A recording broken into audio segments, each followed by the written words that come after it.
I need to be honest about something before I start. I've told this story maybe 4 or 5 times in my life, and every single time the person listening gets to a certain point and their face changes. Not scared exactly. More like they're trying to decide whether they believe me. I understand that reaction. If someone told me what I'm about to tell you, I'd probably have the same look on my face. But I'm not here to convince anyone of anything. I'm just going to tell you what happened and let you make up your own mind. I'm a civil engineer. Have been for about 12 years now. And before you click off because that sounds boring, I promise it's relevant. My specialty is structural assessment of deteriorating concrete in coastal environments. Salt air, water penetration, rebar corrosion, the way buildings fall apart when the ocean decides it wants them back. It's niche work, and most people's eyes glaze over when I try to explain it, but it's what I do, and I'm good at it. About 8 years ago, that specialty got me invited to a conference in Nagasaki, Japan. I'd never been to Japan before. I'd barely been outside the Midwest, honestly. So the whole trip already felt surreal before any of this happened. The conference itself was straightforward. Papers, presentations, the usual. But about a week before I flew out, I got an email from a professor I'd been corresponding with for about a year. His name was Dr. Kenji Matsuda. We'd exchanged papers, had a few long emails back and forth about post-industrial structural decay. He was brilliant, and I respected him enormously. In that email, he told me he had arranged something unusual. He had pulled strings with the relevant authorities and secured a limited research permit for me to access Hashima Island. If you don't know what Hashima is, look it up right now. Seriously. Pause this and just image search it because no description does it justice. It's a small island off the coast of Nagasaki that was once one of the densest places on Earth. A coal mining operation that, at its peak, had thousands of people living in stacked apartment blocks on a rock barely the size of a few city blocks. They abandoned it in 1974 when the coal ran out, and it has been rotting ever since. It's a UNESCO World Heritage Site. Tourists can visit on guided tours, but they stay on a narrow path along the seawall. Nobody goes inside the buildings. The structural risk is considered too severe. Nobody except researchers with the right paperwork. I replied to Dr. Matsuda within about 30 seconds of reading that email. I want to explain why this was such a significant thing for someone in my field. Hashima is basically the most extreme example of coastal concrete deterioration that exists anywhere in the world. Decades of salt air, storm exposure, zero maintenance. The buildings are failing in ways that are genuinely rare to observe at that scale. Getting inside was not just exciting, it was professionally significant. I was going to be one of a very small number of Western engineers to ever document those structures up close. I'm explaining all of this because I need you to understand the headspace I was in when I arrived at the dock that morning. I was not thinking about anything except the work. I was not cautious. I was not paying attention to the things I should have been paying attention to. The escort assigned to me was a man named Hiroshi, late 30s, quiet, efficient. He met me at a small private dock separate from the tourist ferry terminal. He had my paperwork, a hard hat, steel-toed boots in my size, and a pair of reinforced work pants he handed me without much ceremony. I changed right there on the dock. He went through the rules while I was still pulling the pants on. Stay on designated paths. Do not enter anything marked with red tape. Do not remove any materials or samples without prior authorization. Do not touch surfaces unnecessarily. And stay within visual range of him at all times. He said that last one twice. I remember thinking it was a strange thing to repeat. The boat ride over was about 20 minutes. And I'll say this. No matter how many photographs you've seen of Hashima, and I had seen hundreds before that day, the actual approach is something else entirely. It starts as this low gray shape on the water, almost unremarkable. And then, as you get closer, the scale of it hits you.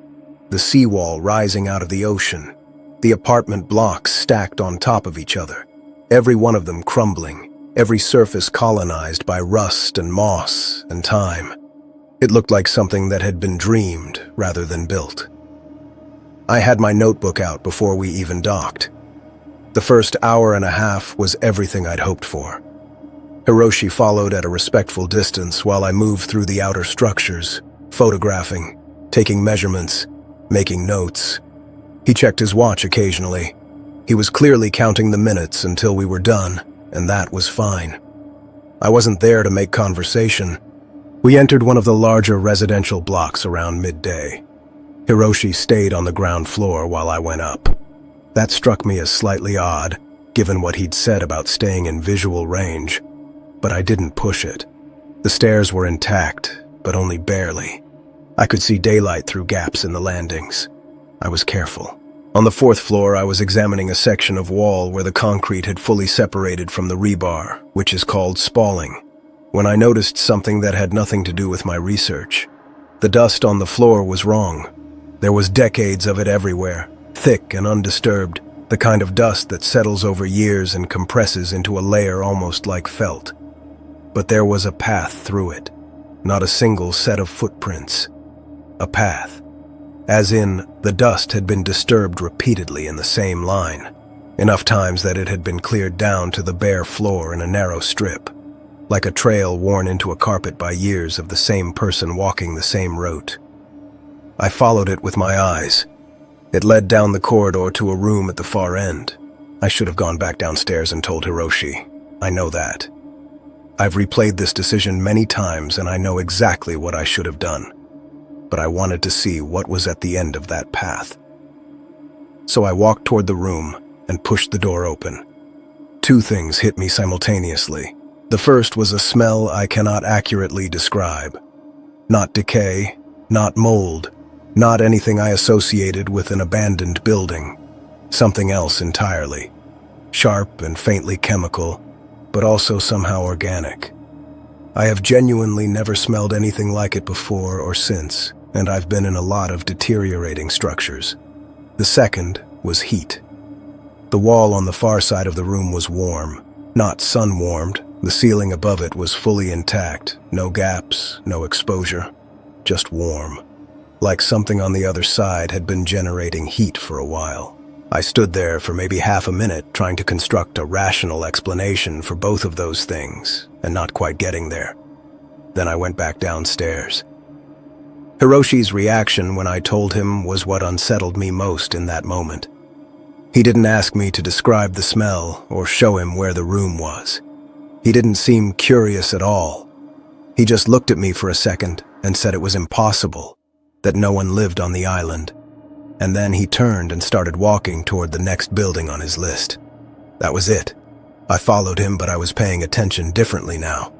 Every building we entered after that, I was looking for the same thing, and I kept finding smaller versions of it. Dust patterns that were wrong. A section of wall that was inexplicably clean. Marks on a door frame at about shoulder height, repeated, like someone bracing themselves in the same spot again and again.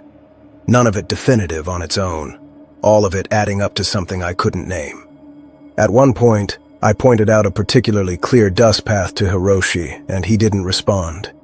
He pulled out his radio and spoke into it in rapid Japanese.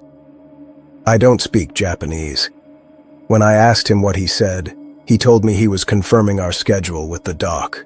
I didn't believe him. We reached a taller building near the center of the island in the early afternoon. 7 or 8 stories. Hiroshi paused at the entrance. Just stopped and stood there for a few seconds before following me in. I noticed that. Up until that point, he had been indifferent, bored, waiting for the day to be over. Now he was attentive in a way that felt different from professionalism.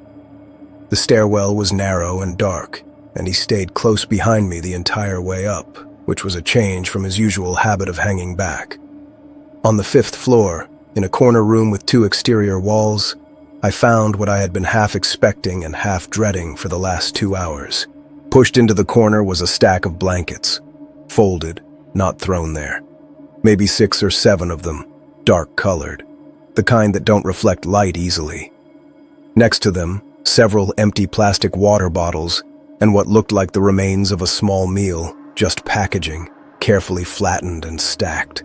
And next to that, a radio. Small, handheld, the same type Hiroshi was carrying. I turned to show him. He was gone. That's the moment everything changed for me. Not finding the blankets, not the warm wall, or the smell, or the dust paths.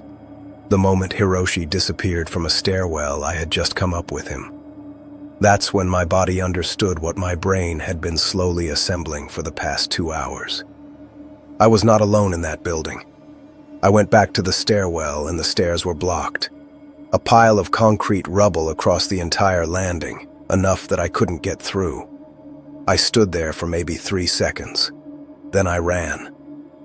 Down the corridor looking for another stairwell, trying to remember the layout from the floor below, not finding it, turning corners that led to more corridors, more dark rooms, every doorway a possible place for something to step out of. I could hear myself breathing too loud, and then I heard something else. Footsteps behind me. I didn't turn around, I kept running. And then, from somewhere further down the corridor, a second set of footsteps, moving parallel to me, tracking me. There were at least 2 of them. I found a stairwell on the opposite side of the building, and I went down it faster than I should have, given the state of the structure. I don't remember clearly reaching the ground floor. I remember daylight, and then I was running across open ground toward the dock. Hiroshi was standing next to the boat, completely calm, like he'd been waiting there for an unremarkable amount of time. I screamed at him. I'm not proud of it, but I screamed.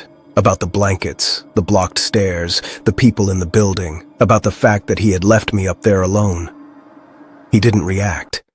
He waited for me to stop, and then he said, in the same tone he'd used all day, that we were leaving now. On the boat back, I sat as far from him as possible and watched the island get smaller until it disappeared. When I got back to Nagasaki, I tried to contact Dr. Matsuda immediately. He didn't respond. I tried again the next day. Nothing. I tried for the remaining 4 days of the conference. I tried from the airport. I tried from home for the next 3 weeks. Every email address I had for him. The university department, a colleague who had introduced us originally. Nothing.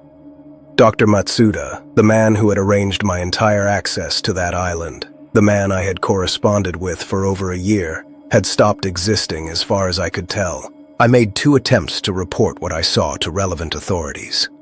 I don't have any evidence that either of them went anywhere. It's been 8 years. I still think about the radio. The small handheld radio sitting next to the folded blankets on the 5th floor. The same model as the one Hiroshi used to call someone when I pointed out the dust trails. I think about what was said in that call. I think about who answered. I think about the fact that when I found those blankets and turned to show my escort, he was already gone, as if he had known exactly what I was about to find and had chosen that specific moment to not be there. And I think about the person or people who were in that building with me, not what they looked like or what they wanted. I think about how long they had been there, how long those blankets had been folded in that corner, how many times someone had walked that path through the dust in the 4th floor corridor. Whether they are still there now. Hashima is still a UNESCO site. The tours still run. Thousands of people take the ferry out every year and walk along the seawall path and look up at the buildings and take photographs. And I think about all of them standing there looking up and not knowing what might be looking back. I don't have a clean ending to this. I've never had one. The thing that keeps me up sometimes isn't what happened on the island. It's that Dr. Matsuda went to significant effort to arrange my access, and then the moment I saw something I shouldn't have seen, he became completely unreachable. Either something happened to him, or he knew something was going to happen and chose to disappear before I could ask him about it. I don't know which possibility I find less comforting.